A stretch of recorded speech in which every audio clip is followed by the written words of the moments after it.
अंतिम तीर्थेश वर्धमान स्वामी के शासन में हम से विराजते और उनकी यह पावन पीयूष देशना हम सभी के लिए परम उपकारी। अनादिकाल से हमारी इस आत्मा में जो जन्म, जरा और मृत्यु रूपी रोग लगे, उन रोगों का उपशमन करने वाली कोई परम औषधि है तो वह एकमात्र यह जिनवाणी भव्यात्मा। इन संसार में नाना भांति के जीव हैं, नाना प्रकार के जीव, और जितने भी जीव और विशेष करके मनुष्य मिलते हैं, उनमें से अधिकांश मनुष्य, अधिकांश व्यक्ति रोगी मिलते हैं। आप में से भी बहुत सारे रोगी होंगे। ये जरूरी नहीं है माँ कि मात्र तन के रोगी ही रोगी होते हैं। तन के रोगी भी होते हैं और मन के रोगी भी होते हैं। आज तन के रोगी तो मात्र गिने चुने ही मिलते हैं, क्योंकि बड़े बड़े डॉक्टर, अस्पताल सब कुछ उपलब्ध है। पर जितने आज तन के रोगी नहीं मिलते, उससे कई अधिक गुना मन के रोगी मिलते। दूसरों के घरों में, दूसरों के जिंदगी में झांकने की आवश्यकता नहीं है। हम अपने ही मन में झांक कर देख ले, क्या हम स्वयं रोगी नहीं है? कहीं न कहीं अशुद्धि के कारण ये रोग होते हैं। चाहे शरीर के रोग की जड़ कहीं खोज लेना या मन के रोग की जड़ कहीं खोज लेना, सर्वत्र एक और एक ही रहस्य मिलेगा, एक ही हमें उत्तर मिलेगा कि कहीं न कहीं असंतुलन है। कभी आप डॉक्टर के पास नहीं गए पाटुदे जी? डॉक्टर के पास गए, डॉक्टर के पास जाने पर उसने अगर कभी नब्ज पकड़ी हो तो उसने भी कहा होगा कि जो आपकी नब्ज चल रही है उसमें पित्त बिगड़ा है। सुना कभी? वात, पित्त और कफ, 3 नाड़ियाँ चलती है। और अक्सर व्यक्ति का जब पित्त बिगड़ जाता है, वहीं से उसके स्वास्थ्य बिगड़ने की, रोगी बनने की भूमिका प्रारंभ होती है। और जैसे शरीर के रोग उस पित्त की विकृति से होते हैं, ऐसे ही मन के रोग भी कहीं न कहीं चित्त की विकृति से होते हैं। आज वास्तव में जितनी आवश्यकता पित्त के शुद्धि की है, उतनी ही आवश्यकता चित्त के शुद्धि की है। अगर पित्त के शुद्धि के साथ व्यक्ति अपने चित्त की शुद्धि, मन की शुद्धि करना सीख ले, तो शायद वह अपने इस रोगी अवस्था से निरोगता की ओर बढ़ जाए। चाहता तो हर व्यक्ति यही है कि मैं जीवन में निरोग हो जाऊं, शरीर निरोग हो जाए, मन निरोग हो जाए, पर कहने मात्र से किसी का तन, किसी का मन निरोग नहीं हो सकता। पहली आवश्यकता अगर किसी की है तो हमें अपने पित्त और चित्त की शुद्धि की आवश्यकता है।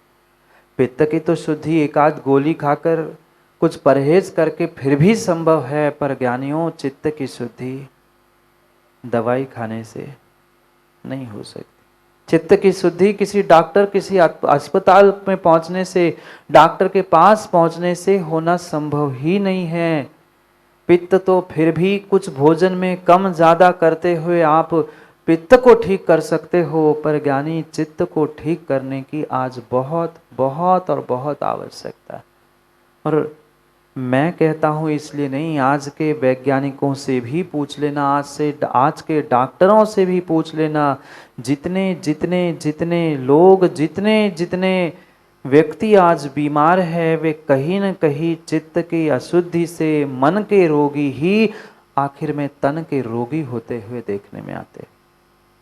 ये शरीर में जितनी भी पीड़ा, कष्ट, और विशेष करके सर्वत्र बड़े बड़े घरों में, बड़े बड़े व्यक्तियों में जो ये बहुत प्रसिद्ध बीमारी चाहे डायबिटीज कह दो, चाहे बीपी कह दो, ये क्या जन्म से हुआ? नहीं, ये जन्म से नहीं हुआ। जिनको जिनको जन्म से, जिनको जिनको बचपन से, जिनको जिनको युवा अवस्था से चित्त की बीमारी थी, मन जिनका रोगी था, वही वही अपने चढ़ते चढ़ते उम्र में इस तन के रोगों को प्राप्त करते हैं। तन का रोग तो आप मिनटों में, घंटों में, कुछ दिनों में ठीक कर सकते हो, पर चित्त की शुद्धि के अभाव में आप अपने मन का रोग, मानसिक रोग ठीक कर ही नहीं सकते। और ये पक्का मानना, जब तक हम अपने मन के रोग को ठीक नहीं कर पा रहे हैं, तन में कितना ही निरोगता का आपने प्रादुर्भाव कर लिया हो, तन कितना भी निरोगी क्यों ना हो, पर मन अगर निरोगी नहीं है, चित्त अगर शुद्ध नहीं है, तो आप तन से निरोगी होने पर भी कुछ नहीं कर सकते।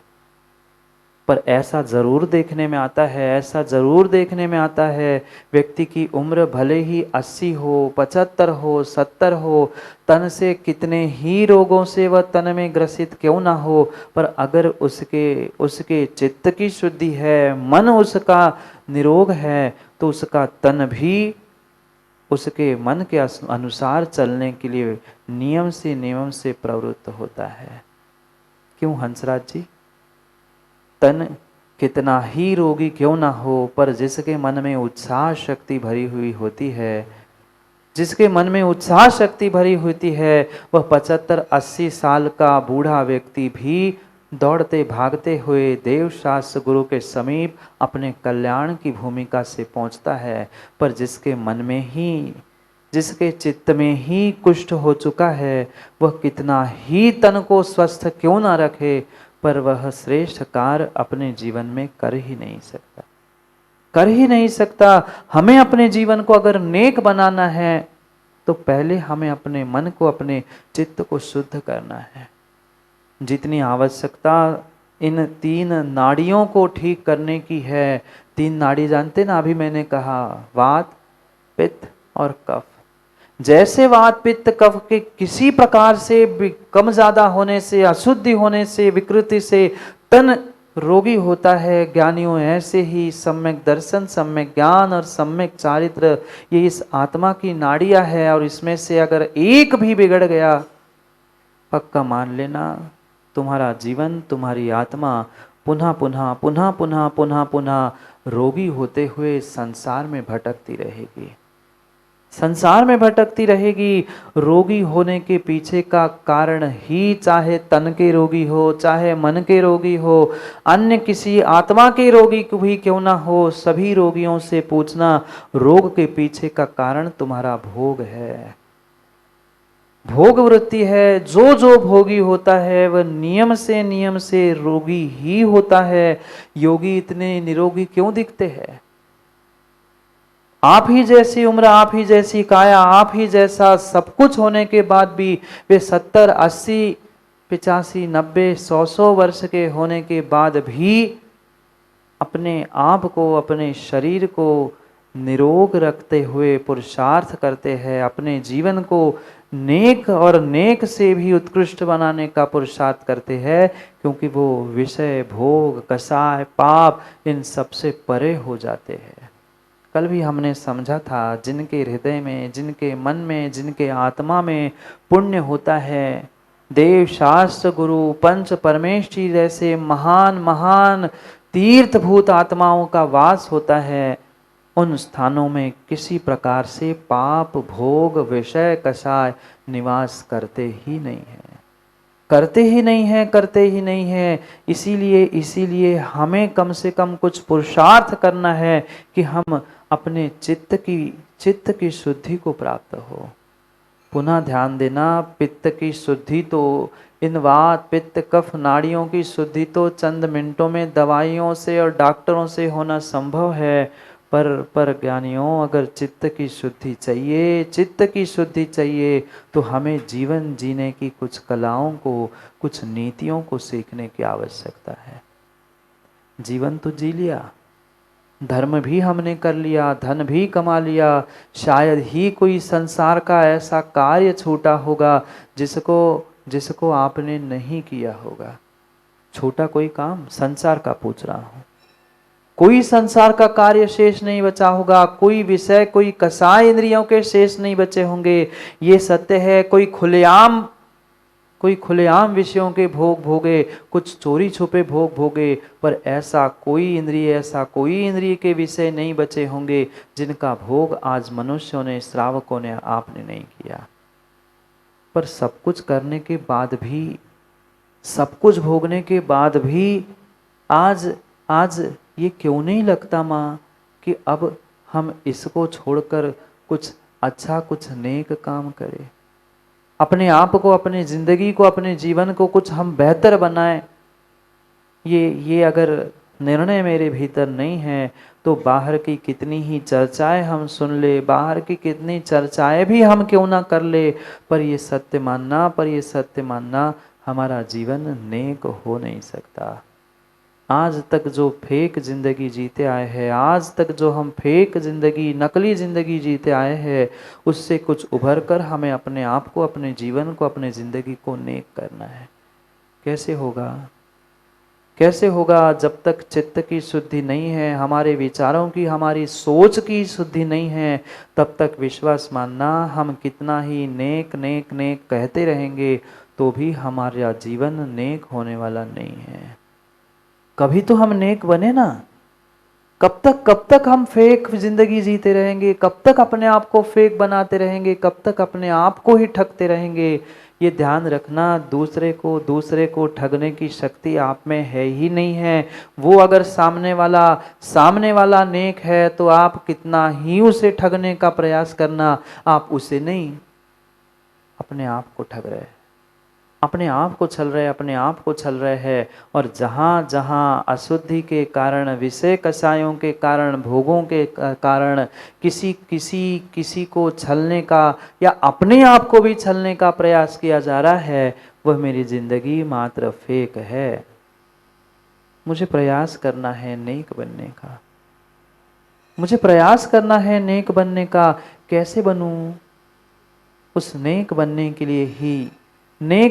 लिए ही आचार्य काम कुमार नंदी जो नीति सुधा बिंदु के माध्यम से जीवन जीने की नीतियों को, कलाओं को सिखा रहे हैं, उसे समझने की आवश्यकता है। उसे समझने की आवश्यकता है। शुद्धि मात्र कहने से नहीं होती। शुद्धि हो जाए, विशुद्ध बन जाओ, वह पाप मिट जाए, इतना कहने से काम होने वाला नहीं है। जो शुद्ध बन चुके हैं, जो विशुद्ध हो चुके हैं, जो विशुद्ध और शुद्ध होने का प्रयास कर रहे हैं, कम से कम उनके पास भी तो पहुंचना होगा। क्योंकि ये सत्य है, हम जिनके पास जाते हैं हमारे भाव भी वैसे ही होते हैं कि नहीं धीरज भाई? होते हैं कि नहीं? दुकान में, व्यापार में, घर में, परिवार में रागी द्वेषियों के पास पहुंचते हैं, कितना ही सोच लो, हम संभाल लो, पर अपने आप को हम नहीं रोक पाते। फिर कम से कम हम उनके समीप पहुंचे, उनको समझे, उनके स्वरूप को जाने, जो हमारे आत्मा की, हमारे मन की, हमारे चित्त की शुद्धि करने के लिए निमित्त बन सकते।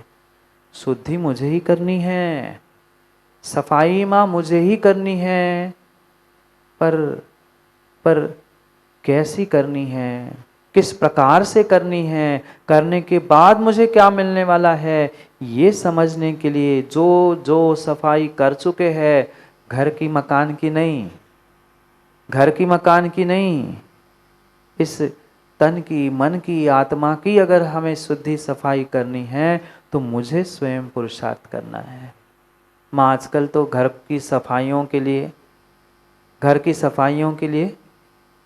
बोलो ना, एक नहीं, दो नहीं, 4-4, 6-6 आदमी लगे हैं। कोई एक मंजिल पे, कोई कमरे की, कोई कहीं की, कितनी सारी सफाई हम उस मकानों की करते हैं, इमारतों की करते, बिल्डिंगों की करते हैं, पर क्या उतनी ही सफाई हम अपने मन की, अपने चित्त की कर पाते हैं? नहीं। माँ, घर में कम से कम 2 बार तो झाड़ू, बोलो ना, लगती है कि नहीं? दिन में कम से कम सुबह शाम तो झाड़ू लगती ही लगती है, सफाई होती ही होती है। ऐसे कभी दिन में 2 बार हमने अपने चित्त की सफाई की नहीं।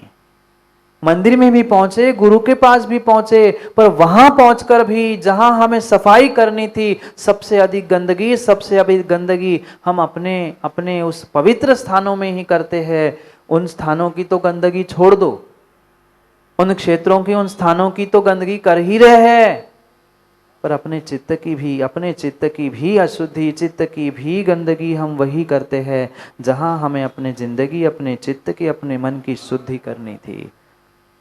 कितनी शुद्धि और कितनी अशुद्धि करते हैं इन इन स्थानों में हम पहुंचकर विचार करो। क्यों नहीं पापों से दूर हो पा रहे हैं?